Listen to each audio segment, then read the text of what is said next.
Pegawai wanita di Sdukcapil Jadi, Madu, bos showroom, terlihat bahagia di satu pelaminan. Heboh seorang pria berdiri di pelaminan bersama dua perempuan sekaligus. Peristiwa itu di Kabupaten Hulu Sungai Tengah belakangan viral di media sosial TikTok Rabu, tanggal 31 Januari tahun 2024. Pernikahan seorang pengantin pria yang didampingi dua mempelai wanita tersebut viral di media sosial TikTok yang diposting oleh akun @tiramisu_8.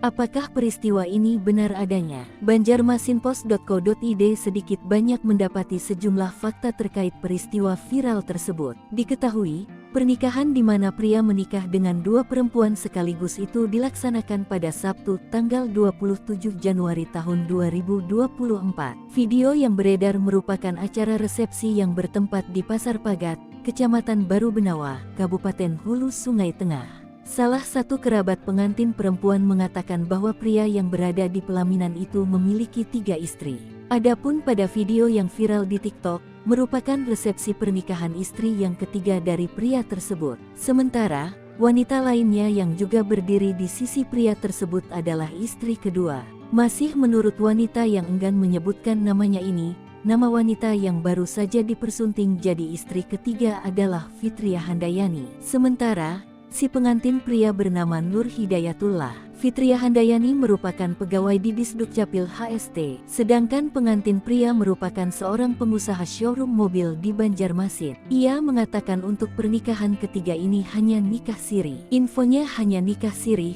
jelasnya. Hingga berita ini diturunkan, Banjarmasinpost.co.id sudah berusaha untuk melakukan konfirmasi ke pengantin perempuan dan laki-laki tetapi belum mendapat tanggapan.